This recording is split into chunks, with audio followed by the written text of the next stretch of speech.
11 de noviembre de 1988, en una calle tranquila de Sacramento, California, se ha descubierto un cadáver. La razón por la que tenía la cabeza, las manos y los pies cortados era para dificultar su identificación en el caso de que encontraran el cadáver. Un crimen terrible está a punto de salir a la luz. Y con él, los fríos y oscuros asesinatos en serie perpetrados por alguien de quien nadie sospecharía. La gente nunca se tomó el caso en serio como lo que realmente era, un asesinato en serie. A unos 600 kilómetros al norte de Los Ángeles se encuentra el condado de Sacramento, en el corazón del vasto Valle Central. Sacramento es la mayor ciudad del condado y también capital del estado. A mediados de los 80, Sacramento todavía era considerada una ciudad pequeña. Iba creciendo, pero aún conservaba un ambiente de pueblo. Los barrios se iban expandiendo y había mucha construcción. La gente iba y venía, pero siempre ha sido una ciudad en crecimiento, una ciudad muy agradable donde vivir. Teníamos nuestros problemas, como en la mayoría de ciudades en auge. En esa época, a principios o mediados de los 80, se apreció un gran aumento en el índice de homicidios. A finales de los 80, los habitantes de Sacramento también aprecian un incremento en el número de personas sin hogar que deambulan por el centro. El norte de California es un buen sitio para la gente sin hogar. California tiene un programa muy generoso de ayudas a estas personas. Además, el clima es cálido y sus gentes son tolerantes. Algunos residentes, más que tolerantes, lo que quieren es ayudar. En 1988, Judy Moyes es una trabajadora social que colabora activamente a pie de calle con el programa Voluntarios de América. Mi trabajo en los años 80 consistía en localizar en la calle a personas que no estuvieran recibiendo asistencia social, que vivían sin un hogar, a enfermos mentales, gente que no podía salir adelante por sí misma. Uno de los casos en particular atrae la atención de Judy. El de un esquizofrénico de 51 años de edad que habla con voces que solo él puede oír. Se llama Alberto González Montoya, conocido cariñosamente como Bert. Cautivada por la naturaleza dulce y candorosa de Bert, Judy está resuelta a buscarle un lugar adecuado donde vivir. Y lo encuentra a unas manzanas del edificio del gobierno del estado. Se trata de una céntrica casa de huéspedes que los servicios sociales utilizan a menudo para alojar a usuarios difíciles, ubicada en el número 1426 de la calle F. El barrio ha vivido momentos mejores, pero esa casa victoriana azul y blanca, con su patio y su jardín, resulta una agradable sorpresa. Al igual que su anciana propietaria, Dorothea Puente. Dijo que tenía unos 70 años y que había sido enfermera en la batalla de Batán durante la Segunda Guerra Mundial. Cosa que me causó muy buena impresión. Se la conoce por donar dinero y ropa a beneficencia y contratar a personas en libertad condicional para hacerle trabajos de jardinería. Asimismo, es casi como una madre para sus inquilinos. Creo que lo que hacía tan popular la pensión de puente entre los trabajadores y organismos sociales era el hecho de que esa mujer recibiera a todo el mundo con los brazos abiertos. Estamos hablando de personas con problemas de alcoholismo, problemas mentales, tal vez de drogadicción. La mayoría de huéspedes de Dorothea son ancianos con una retahíla de problemas de salud.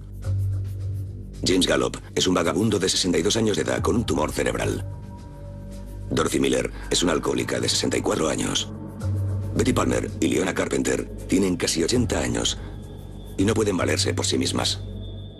Todos los huéspedes de Dorothea recibían varios tipos de pensiones y ayudas. Ella conocía bien el sistema, de modo que si había un modo de que pudieran obtener más, ella se lo conseguiría. A pesar de las atenciones y amabilidad de Dorothea Puente, Gallop, Miller, Palmer y Carpenter ya han abandonado la casa para cuando Bert Montoya se instala el 3 de febrero de 1988. Otra inquilina, Vera Faye Martin, de 62 años de edad, se quedará solo 2 días más antes de marcharse sin despedirse. Es algo bastante habitual entre las personas que viven en este tipo de casas. Se levantan un buen día y se van o se trasladan a otro centro o lo que sea. Bert y los demás huéspedes habitan el piso principal de la casa, cada uno en su propio dormitorio. John Sharp, cocinero jubilado de 64 años, no bebe. Pero su vecino de 55 años de edad, Ben Fink, ha entregado toda una vida al alcohol. Benjamin Fink tenía un largo historial de ingresos en urgencias, con altos niveles de alcohol en sangre. En cuanto recibía el cheque de la pensión, se iba de juerga a beber como un cosaco. Tras una de esas juergas, en abril de 1988, Fink también desaparece. Su asistente social no se sorprende. Otro inquilino de paso que se ha ido. Bert Montoya, sin embargo, experimenta una mejora espectacular bajo los cariñosos cuidados de Dorothea Puente.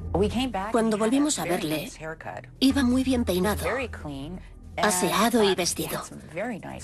Fue una transformación increíble. Y nos quedamos encantados de ver que estaba recibiendo precisamente el tipo de ayuda que necesitaba. Durante el verano de 1988, Bert sigue mejorando. Y su asistente social, Judy Moyes, confía en que todo va a ir bien. Sin embargo, en noviembre de 1988, la policía de Sacramento recibe la llamada de una mujer que quiere denunciar una desaparición. La mujer es Judy Moyes. El desaparecido es Bert Montoya. 7 de noviembre de 1988. En Sacramento, California, el agente de policía Richard Ewing se reúne con la trabajadora social Judy Moyes. Judy le cuenta que uno de sus asistidos de 51 años de edad y esquizofrénico, Bert Montoya, lleva varias semanas desaparecido de la pensión donde reside y que dicha desaparición no tiene ningún sentido. Alberto llevaba en casa de Dorothea Puente alrededor de 6 meses. Uno de mis compañeros dijo: adivina qué ha pasado. Y yo le dije: ¿qué? Y él respondió: Alberto se fue con la gente de la pensión a México para visitar a un hermano de Dorothea, que es médico. Judy le dice al agente Ewing que cuando llamó a Dorothea Puente, la anciana casera le aseguró que Bert volvería en unos días. Cuando tras varias semanas ve que todavía no ha regresado, Judy informa a Dorothea de que va a dar parte a la policía. Unos días más tarde, la trabajadora social recibe una llamada de teléfono en el trabajo. Cogí el teléfono y un hombre dijo: hola, soy Don Anthony, quiero decir Michelle Obregón. Estoy con Alberto. Es mi sobrino y está conmigo en Utah. Estamos en Shreveport, Utah. Cuando Judy llama a Dorothea, la anciana le asegura que la historia es cierta. Y ella dijo: bueno, ¿sabe qué?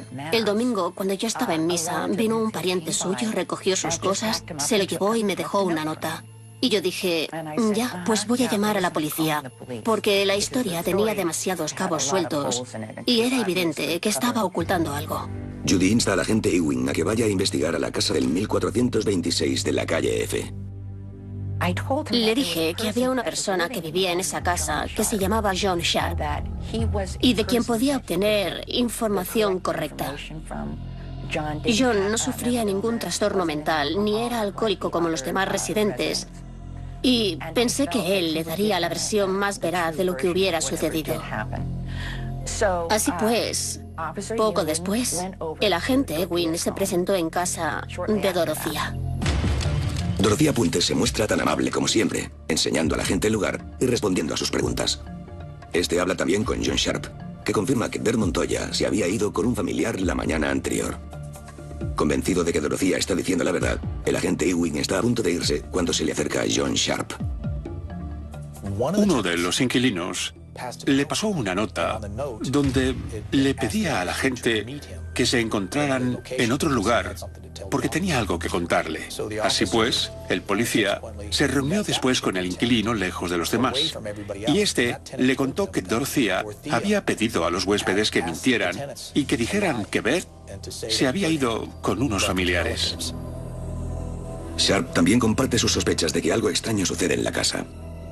El sonido de algo arrastrado escaleras abajo la noche en que Ben Fink se marchó y un olor nauseabundo proveniente de una habitación de la planta superior. Le contó al policía que había hoyos sospechosos cavados en el patio y que pensaba que allí se estaba enterrando a gente. Tenía esa sospecha. El agente Ewing se pone en contacto con el sargento John Cabrera, de la sección de homicidios y desaparecidos. Entonces, empezamos a hacer todas las verificaciones que pudimos, como el permiso de conducir y todas esas comprobaciones básicas. Lo primero que descubrí es que estaba en libertad condicional federal por la falsificación de cheques de la Seguridad Social y también por echar fármacos en las bebidas de sus víctimas. El agente Cabrera descubre que al menos en 4 ocasiones, durante 1981 y 1982, Dorothea Puente se hizo pasar por enfermera y narcotizó a sus pacientes de edad avanzada con el fin de robarles joyas, cheques en blanco y tarjetas de crédito. Cuando la arrestaron a finales de abril de 1982, la policía encontró en su bolso un billete a México. Dorothea fue condenada a 5 años de prisión, pero fue puesta en libertad en 1985 por buena conducta y regresó a la casa de la calle F, donde residía antes de la condena. Empezaba a haber indicios cada vez más claros de que aquello podía estar relacionado con el desaparecido. Él seguía recibiendo dinero de la Seguridad Social y nadie sabía de su paradero. Cabrera descubre otra cosa. Según su expediente, Dorothea Puente tiene tan solo 59 años de edad. Mintió a Judy Moyes y le dijo que tenía unos 70 años. No tenía dientes, así que sin la dentadura y con el pelo blanco, podía parecer mucho mayor de lo que era. El agente Cabrera se reúne con Judy Moyes para compartir lo que sabe sobre Dorothea Puente. Entonces el agente Cabrera dijo, ¿qué es lo que quiere que hagamos? Respondí, que vayan a esa casa. Y él dijo, ¿quiere que llevemos palas? Y dije, por supuesto. Viernes 11 de noviembre de 1988. Los agentes de homicidios John Cabrera y Terry Brown y el agente de la condicional James Wilson llegan al 1426 de la calle F para interrogar a Dorothea Puente. Le expliqué por qué estábamos allí, que era por la desaparición de Bert Montoya. Y ella no se mostró enfadada ni molesta por nada de todo aquello. Solo dijo, ah, sí, y mencionó a Judy Moyes y dijo que Bert se había ido con unos familiares. Dorothea era muy creíble en lo que decía. Te miraba a los ojos, te decía justo lo que pensaba o lo que tenía que decir. Y no se inmutó ni por un instante cuando le pregunté si podíamos registrar su casa. Lo revisé absolutamente todo. Miré debajo de las camas, golpeé las paredes. Bert era una persona bastante grande, así que si estaba escondido en alguna parte, tenía que ser bastante obvio. No haya ni rastro de Bert Montoya, pero sí encuentra 2 frascos de píldoras con prescripción médica en el dormitorio de Dorothea. El primero es un bote de plástico sin tapa y lleno de pastillas de color azul. El otro, un recipiente vacío que encuentra en el suelo. Lo miré y llevaba escrito el nombre de Dorothy Miller. Entonces cogí el frasco de píldoras, volví a la sala de estar donde se encontraba Dorothea con los demás agentes y le pregunté quién era Dorothy Miller. Y recuerdo que ella me respondió que Dorothy Miller era una pariente suya que había estado de visita en su casa y que probablemente se había dejado aquello ahí. Una vez completado el registro preliminar de la casa, el agente Cabrera le pide a Puente si pueden excavar en su jardín. Recuerdo que me preguntó que por qué quería excavar en el jardín. Y yo le dije que me había llegado algún rumor de que podía haber alguien enterrado allí. Ella ni se inmutó y accedió sin problemas. Incluso nos ayudó trayéndonos otra pala. Para John Cabrera, obtener el permiso de Dorothea es vital llegados a este punto de la investigación. No necesitábamos una orden de registro en aquel momento en particular. Comenzamos a excavar en 3 áreas concretas del pequeño jardín. Y unos 40 o 45 minutos más tarde, de uno de los agujeros, empezamos a sacar artículos como de tela.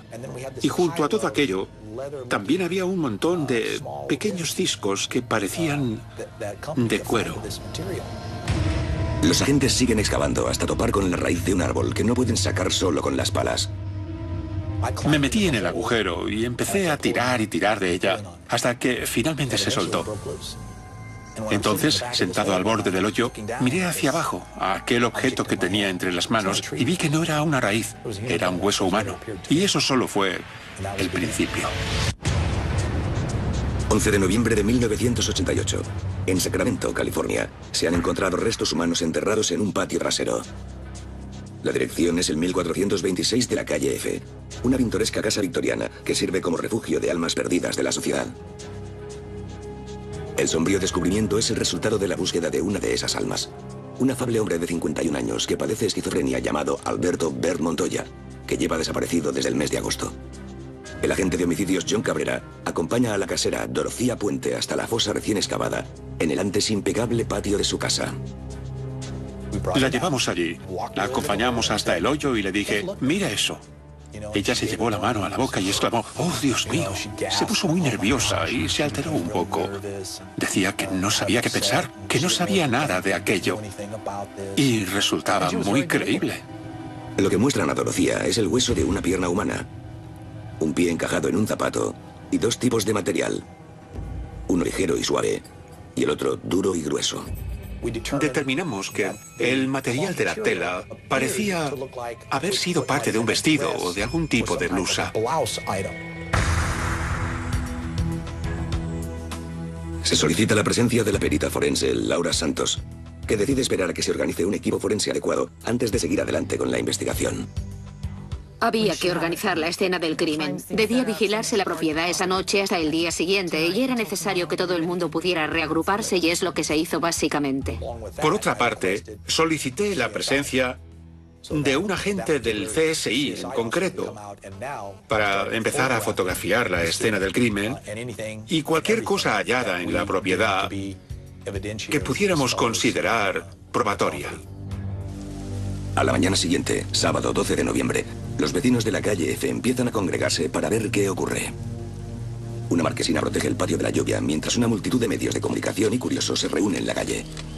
El área estaba tan congestionada por el tráfico, periodistas de las noticias, camiones con grandes satélites, que recuerdo dar vueltas en círculos tratando de encontrar el modo de entrar.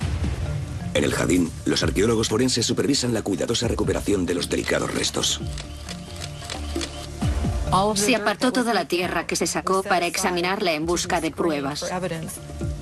El cadáver es claramente el de una mujer anciana, y no el de Beth Montoya. La policía decide continuar excavando. El sábado por la mañana recibí una llamada del Chronicle de San Francisco. Habían oído la historia y al parecer uno de sus contactos había hablado con alguien de la policía. Le habían informado de que se iba a iniciar una búsqueda muy intensiva y era posible que aparecieran más cadáveres.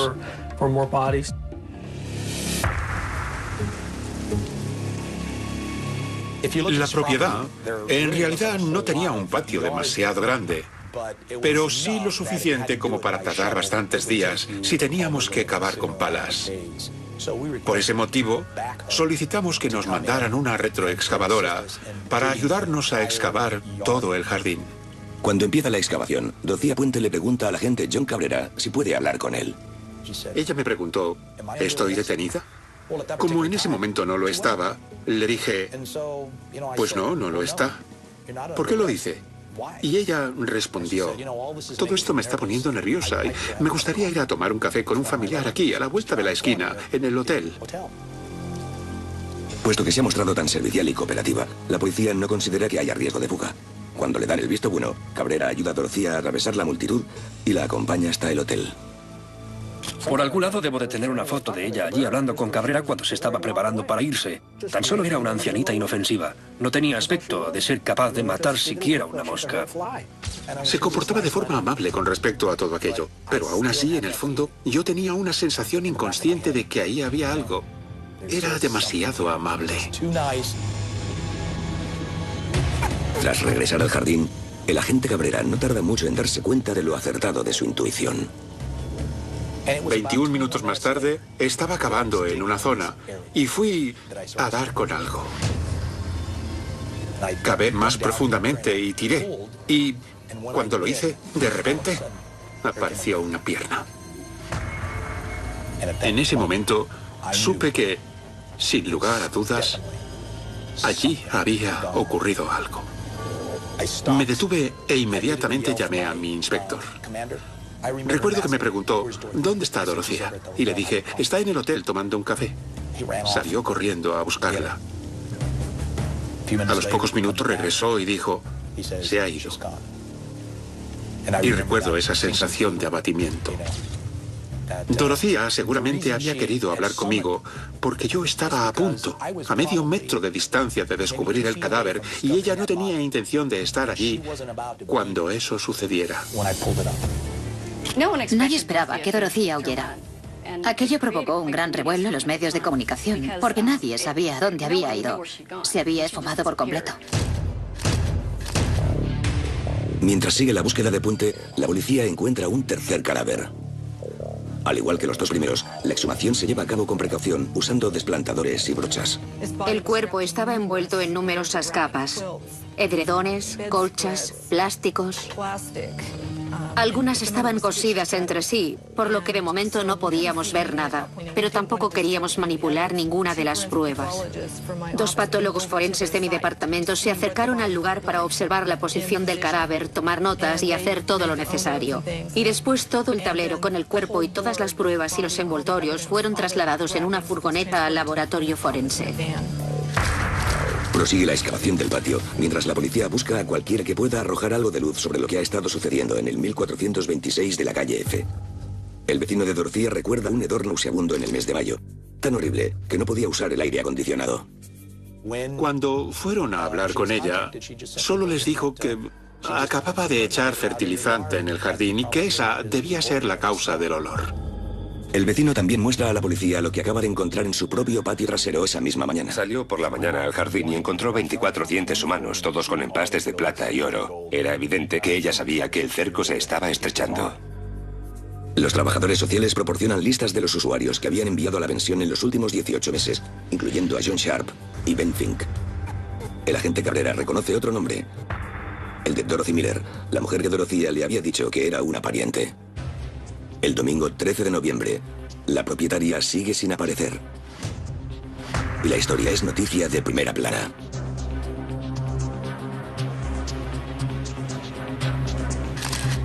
En el jardín, los investigadores exhuman 2 cadáveres más, también envueltos en telas y plástico. Era como si se hubiera podrido algo. Tengo fotografías de gente llevándose la mano a la boca, cubriéndose la nariz para no oler. Algunos llevaban mascarillas. Así que sí, definitivamente, el olor impregnaba el aire. Casi desde el principio estaba claro que unos llevaban enterrados mucho más que otros. Algunos parecían haber sido enterrados hacía solo unas semanas o un par de meses. Otros 1 año o 2. Los grados de descomposición eran muy diferentes. La policía también pudo determinar que Dorothea Puente no cavó los agujeros ella misma. Cavaron los hoyos los expresidiarios en libertad condicional del hogar de reinserción social del barrio. Pero ellos no tenían ni idea de para qué eran. Les pagó en efectivo y siguieron su camino. El hecho de cavar hoyos no tenía nada de raro. Los investigadores también descubren que uno de los expresidiarios es Don Anthony, el hombre que llamó a Judy Moyes haciéndose pasar por familiar de Bert Montoya. Más pruebas que relacionan a Dorothea Puente con la desaparición de Montoya. El lunes 14 de noviembre, la policía derriba un cobertizo en medio del patio trasero y encuentra debajo una sepultura poco profunda. Más tarde, descubren otro cadáver en el patio delantero. La imagen que más se me grabó en la mente es una fotografía que hice de un empleado municipal excavando en el patio delantero, justo al lado de la figura de un santo. Y pensé en la ironía de que aquella persona hubiera sido enterrada justo debajo de aquella imagen.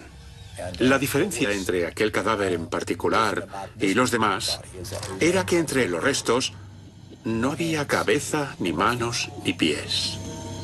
La razón por la que tenía la cabeza, las manos y los pies cortados era para dificultar su identificación en el caso de que encontraran el cadáver. El martes 15 de noviembre, la policía obtiene una orden para registrar las dependencias de Dorothea en la pensión. Conseguimos reunir más de 300 pruebas, repartidas entre el exterior y el interior de la casa de huéspedes. Encontré un libro justo en la mesa que trataba sobre los fármacos y sus efectos. Lo miré e inmediatamente pensé que era el libro de recetas de Dorothea. También hay un permiso de conducir en la mesa de la cocina. El carné llevaba la foto de Dorothea, pero no su nombre. Eso significaba que había manipulado los permisos de conducir pertenecientes a sus víctimas para poner su fotografía en ellos. En una habitación de invitados, Cabrera experimenta el hedor que el inquilino John Sharp olió por primera vez en mayo. Al parecer, esa era la habitación donde dejaba a sus víctimas, que podían haber permanecido ahí hasta 1 semana, tal vez 2. Los fluidos corporales habían traspasado la alfombra y luego impregnado el suelo, y eso era lo que había provocado aquel olor nauseabundo. Cuando retiramos la alfombra fue terrible. Resulta increíble que los hubiera dejado ahí, al descubierto, porque, sin duda, creo que ella jamás había pensado que pudieran descubrirla.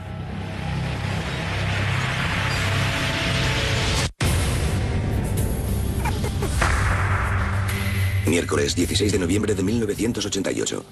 Una casa de huéspedes de 2 pisos en Sacramento, California, se ha convertido en noticia de primera plana, mientras la policía busca por todo el país a su propietaria, Dorothea Puente. Comenzaron a aparecer medios de comunicación de todo el mundo. Había equipos de televisión de Alemania, Japón, Inglaterra. El descubrimiento de 7 cadáveres a unas manzanas del edificio del Capitolio de Sacramento también cala en la imaginación de sus habitantes. En un momento dado, toda la manzana de su casa, allí en la calle F, estaba a rebosar de gente, de una acera a la otra. Había niños con uniformes escolares, gente importante de Sacramento que acudía durante la hora de la comida. Todo el mundo ahí de pie. La gente empezó a decorar sus casas con carteles de pesadilla en la calle F. Era un circo. En el laboratorio forense de Sacramento se inicia la autopsia de la primera víctima encontrada en el patio de la casa de huéspedes. Una de las primeras cosas que identifican es el material parecido al cuero que extrajeron John Cabrera y los otros agentes. Me preguntaron si sabía lo que era, a lo que respondí que no. Me contaron que se trataba de carne que se había petrificado, se había desprendido del cuerpo. Por un momento me produjo un escalofrío. Los métodos habituales de identificación de víctimas en un caso así son, en primer lugar, las huellas dactilares y, en segundo lugar, los registros dentales. Pero en este caso, la mayoría de los cuerpos estaban demasiado descompuestos para sacar huellas dactilares y solo una de las víctimas conservaba los dientes. La Oficina de la Seguridad Social nos ofreció su ayuda y uno de sus empleados en San Francisco se prestó a proporcionarnos una lista de todas las personas que habían recibido prestaciones sociales en esa dirección durante los últimos 3 o 4 años. La lista no especifica quién cobró en realidad la mayor parte del dinero enviado a la dirección de la calle F, pero para la policía está cada vez más claro que se trataba de Dorothea Puente. Cada vez que llegaban los cheques a final de mes, ella se preocupaba especialmente de recoger el correo. Luego llevaba el dinero a casa y les decía a sus inquilinos que ella se haría cargo. Algunos de los inquilinos de la lista no viven en la pensión desde hace más de un año, incluyendo a Vera Faye Martin, Dorothy Miller, James Gallup y Leona Carpenter. Betty Palmer lleva desaparecida más de 2 años. Sin embargo, su pensión sigue llegando a la dirección de la calle F porque nadie ha denunciado su desaparición. Dorothea Puente eligió cuidadosamente a sus víctimas. Escogió a huéspedes que no tuvieran mucho contacto con su familia o que directamente no la tuvieran. Estaban solos y por lo tanto la mayoría de ellos no tenía a nadie que los buscara. Pero sí hay una familia que está buscando a un pariente perdido. El agente John Cabrera recibe una llamada en relación a Everson Gilmuth, de 77 años de edad. No habla con su familia desde que a finales de 1985 se fuera a California para casarse. La futura esposa se llamaba Dorothea Puente. Lo más interesante de todo esto es que durante ese periodo de 1986 a 1988, Dorothea había seguido en contacto por carta con la familia de Everson y les contaba cómo les iban las cosas a ambos, los viajes que hacían, etc. De hecho, no fue hasta que el caso apareció en las noticias que la familia se puso en contacto conmigo para averiguar cómo estaba su padre. Primero no supe muy bien a qué se referían ni de qué estaban hablando. El agente Cabrera también recibe la llamada de William Clausen acerca de otra muerte sospechosa en la casa de la calle F hace más de 6 años. La víctima es su madre, Ruth Monroe. Clausen explica a Cabrera que en 1982, Ruth Monroe era una anciana de 61 años de edad, preocupada ante la perspectiva de vivir sola tras la hospitalización de su marido con un cáncer terminal. Una amiga le ofreció la solución perfecta. Puesto que ella y Ruth eran socias en un negocio de catering, ¿por qué no compartir casa también? El nombre de la socia de Ruth era Dorothea Puente. Su dirección, el 1426 de la calle F. Mi hermano y yo la ayudamos con la mudanza el domingo de Pascua. Yo pasaba a verla todos los días después del trabajo. Unas 2 semanas más tarde, observé que mi madre tenía una copa en la mano. Y eso que no bebía. Le pregunté qué era y me dijo que Dorothea le había servido una bebida para calmarla. Bill Clausen explica al agente Cabrera que la noche del 27 de abril de 1982 volvió a visitar a su madre. Pero esta vez, Ruth estaba postrada en cama, incapaz de moverse ni de hablar. Así que me senté en el borde de la cama, le puse una mano encima, la ayudé a recostarse un poco y le dije que se pondría bien, que Dorothea estaba cuidando de ella, que no se preocupara. Y luego me fui. A la mañana siguiente me informaron por teléfono de que había muerto. El informe de la autopsia indicaba suicidio por sobredosis de sustancia indeterminada. Los análisis del médico forense revelaron que Ruth había muerto supuestamente por una sobredosis de una mezcla de fármacos. Por ello, no había ningún motivo para sospechar de nada turbio, ya que Dorothea había contado a las autoridades que Ruth Monroe estaba muy deprimida en aquellos momentos. Por lo contrario, más tarde averiguamos, por el testimonio de su familia, que eso era falso. Ruth se había mostrado optimista y feliz y al minuto siguiente estaba muerta. En cambio, Dorothea contó a las autoridades que era una persona muy deprimida. Cabrera se da cuenta de que en el momento de la muerte de Ruth, en abril de 1982, Dorothea estaba a punto de ir a prisión por drogar a pacientes de edad avanzada. Tenía que huir. Y Ruth Monroe era una fuente rápida de dinero en efectivo, dinero que probablemente sirvió para pagar el billete a México que Puente llevaba encima en el momento de su detención. Dadas las circunstancias, añadimos la muerte de Ruth a la lista de homicidios. La policía prosigue con la búsqueda de Dorothea, siguiendo pistas que los llevan a lugares tan alejados como Las Vegas. Hasta que en la noche del miércoles 16 de noviembre, la policía de Los Ángeles recibe una llamada de la cadena local de noticias. Un operario jubilado ha contactado con la cadena diciendo que acaba de estar esa tarde en un bar con la mujer que busca a la policía de Sacramento. Durante el rato que pasaron juntos, el tema de conversación fue la pensión que él recibía. Por eso llamó a las autoridades, que se personaron en el lugar donde él sabía que ella se hospedaba. A las 10:20 de la noche, la policía de Los Ángeles se presenta en la habitación de un motel. Una mujer abre la puerta. Cuando le preguntaron quién era, en primer lugar, dio otro nombre. Pero la policía no la creyó y le pidió algún tipo de documento de identidad.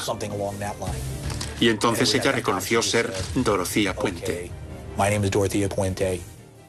No habló demasiado, pero sí expresó abiertamente que había cobrado los cheques de sus víctimas. Y recuerdo que se disculpó.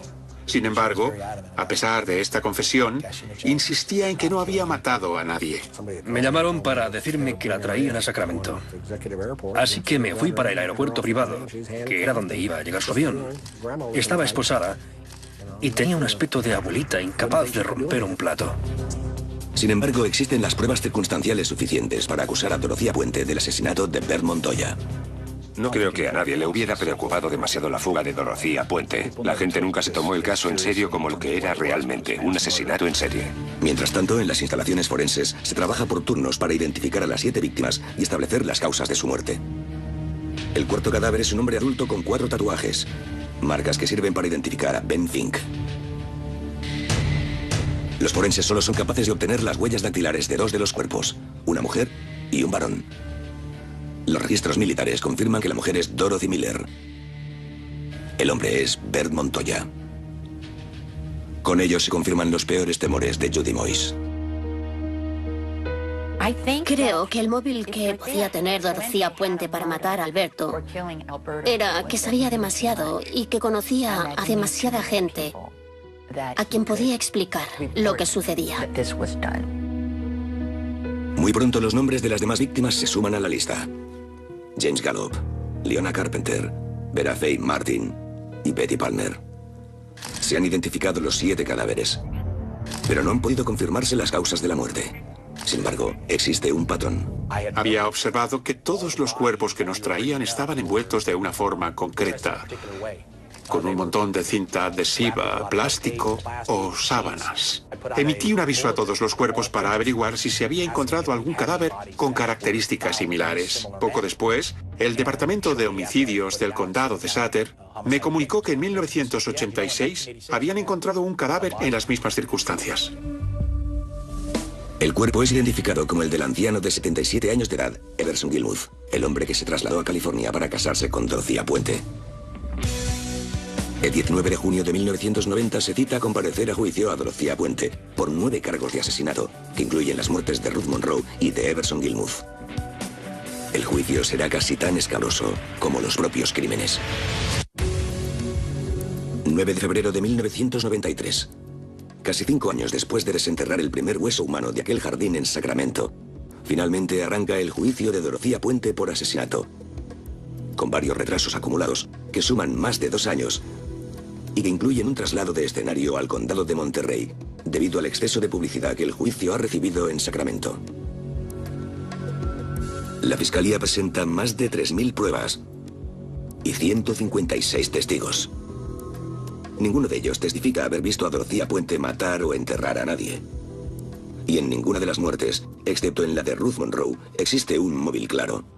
Que el forense no pueda determinar la causa de la muerte no significa que no se pueda catalogar de homicidio. Esas personas fueron enterradas y muchas de ellas estaban atadas, envueltas, por lo cual era obvio que no se habían cavado los hoyos y saltado dentro por sí mismas. Estaban en esas fosas porque alguien las había puesto allí. La defensa no niega que Dorothea Puente robara las pensiones a sus inquilinos y que incluso los enterrara en su jardín. Pero a pesar de la presencia del fármaco flurazepam en todos los cadáveres enterrados, la defensa alega que no fue la causa de la muerte. Aquello fue crítico en el juicio porque la defensa trató de explicar que esas personas habían muerto por causas naturales. Y realmente era cierto que padecían todo tipo de enfermedades. Por lo tanto, si no podía probarse la causa de la muerte, ¿podía demostrarse el asesinato? Su versión era que simplemente murieron. Ella los enterró y siguió cobrando sus cheques. El 15 de julio, el jurado inicia la deliberación sin haber llegado a oír el testimonio de la acusada. La acusada no llegó a subir al estrado. John O'Meara era un fiscal muy bueno y tenaz. Dorothea Puente no habría sido rival para él en el estrado. El 26 de agosto de 1993, tras 43 días de deliberación, la más larga en la historia de California, el jurado anuncia que ha alcanzado un veredicto. De las 9 acusaciones de asesinato, fue condenada por 3. En 4 de ellas, relativas a cadáveres encontrados en su jardín, el resultado fue 11-1, es decir, 11 votos culpable y 1 no culpable. En los 2 casos restantes, el jurado estuvo dividido por igual. El jurado declara a Dorothea Puente culpable de asesinato en primer grado en las muertes de Ben Fink y Dorothy Miller, y de asesinato en segundo grado en la muerte de Leona Carpenter. El juez declara nulo el juicio sobre los otros 6 cargos, incluidos los relacionados con Ruth Monroe y Bert Montoya. El 13 de octubre de 1993, Dorothea Puente es condenada a cadena perpetua, sin opción a libertad condicional. Fue condenada a doble cadena perpetua sin opción a solicitar la libertad condicional y a otros 25 años por esos 3 delitos. A raíz del caso Puente, la política de la Seguridad Social se vuelve más estricta y se establece una base de datos nacional de todos los solicitantes para controlar mejor su paradero. Para muchos de los implicados en el caso, la vida después de Dorothea Puente nunca volvería a ser la misma. Personalmente, no pude seguir trabajando en la calle. Continué otros 6 meses, pero había perdido el entusiasmo. Todavía ahora hay veces que a la vuelta del trabajo pienso en ir a ver a mi madre. Y entonces me acuerdo de que ya no está. A día de hoy, Dorothea Puente continúa en prisión, donde permanecerá durante el resto de su vida. Cuando pensamos en un asesino en serie, no nos viene a la mente la figura de una abuelita. A ella te la imaginas más bien haciendo galletas para los niños del barrio. Estoy muy agradecida, Alberto. Si no hubiera sido por él, no la habrían descubierto. Guardo el recuerdo de su sonrisa, su calidez y su cariño. Si la policía no hubiera descubierto los cadáveres, habría seguido matando y cobrando los cheques. Creo que tiene lo que se merece. Me sigo tropezando con gente que todavía hoy sacude la cabeza con incredulidad y me dice, ¿crees de verdad que ella hizo aquello? Y por supuesto mi respuesta es, sí, los mató a todos y cada uno. Esperemos que no viva mucho más. Y que cuando muera se encuentre cara a cara con el Creador. Su castigo aún está por llegar.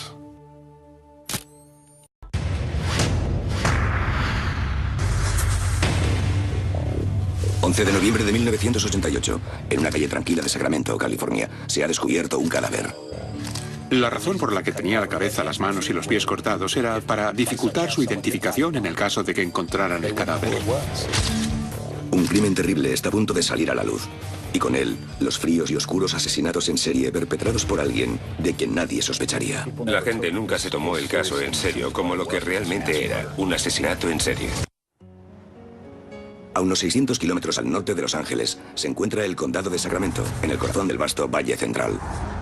Sacramento es la mayor ciudad del condado y también capital del estado.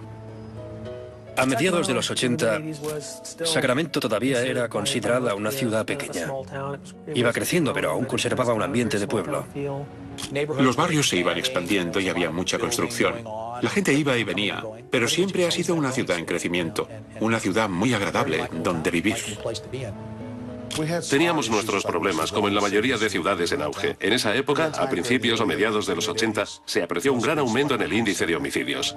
A finales de los 80, los habitantes de Sacramento también aprecian un incremento en el número de personas sin hogar que deambulan por el centro.